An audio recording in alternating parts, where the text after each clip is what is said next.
Hello, Oilers fans. Austin here with just a quick injury news update for the Edmonton Oilers. Now, it was announced about a half hour ago, as of the recording of this video, that Leon Draisaitl was not on the ice at Oilers practice.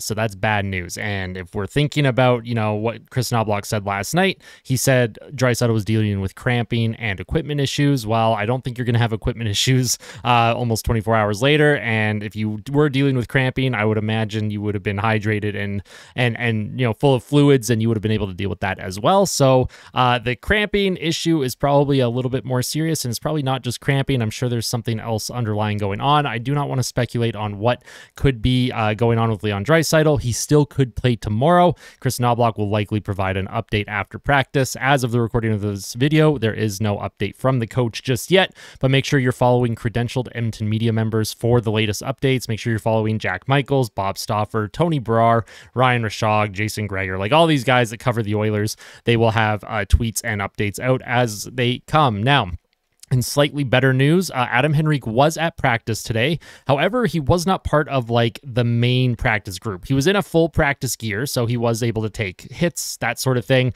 But when we take a look at the lines in practice today for the Oilers, you had Fogle with McDavid and Hyman. You had Evander Kane with Sam Gagner and Ryan Nugent-Hopkins. Now, I feel like Gagner is just a placeholder for Draisaitl. I would like to think Draisaitl will still play tomorrow night, but until there's actual confirmation, right now Sam Gagner was placed on line 2 with Kane and RNH, and then Holloway with McLeod and Perry, and Janmark with Ryan and Brown. And then your two extra forwards were Carrick and Henrique. So like I mentioned, Henrique wasn't really taking line rushes with the main group, so he, He's skating and he's practicing, but will he be good to go for tomorrow? Based on, the practice today and the line rushes, that also looks unlikely. On defense, you have Ekholm with Bouchard, Nurse with CC, Kulak with Desharnais, and then Philip Broberg as the extra D-man. Stetcher was not on the ice. Don't know what's going on with Troy Stetcher. Again, there hasn't been an update on Stetcher's situation. I didn't even know if Stetcher was healthy or not. A bit surprising that he's not out there. The goaltenders, Skinner, Pickard, Campbell. Obviously, Skinner's going to get the start in game 2. I have no doubt about that at all. But when we look at these lineups, we look at Henrique's situation, we look at the Draisaitl situation. This is probably not super optimal if you're an Oilers fan. If Henrique is not able to go and if Draisaitl is not able to go, listen, I love Sam Gagner. Can he handle a line 2 center role after not playing for weeks, being sent to the minors numerous times this season, and not really ever being a regular in the lineup this year?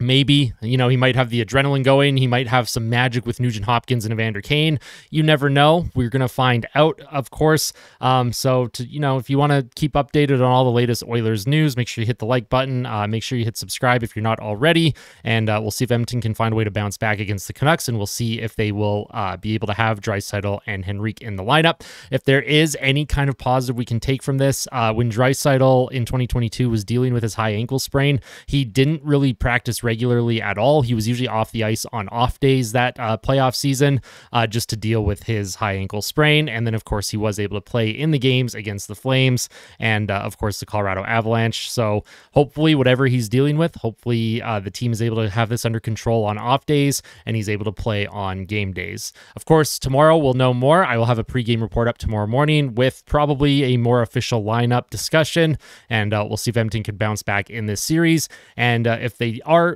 truly without Draisaitl or Henrique, this has to be by committee now. If you're the Oilers, you have to find a way to win a game by committee. You have to play smart, disciplined hockey, make the right play, don't force anything. The Canucks, they are going to be licking their chops and they are going to come out strong in game 2. They are. Edmonton has to be ready. I appreciate everyone tuning in. All of your support has been amazing. Thank you so much. Let's go Oilers. Also, before you head out, tell someone that you love them. All right. Appreciate it, Oil Country. You're the best.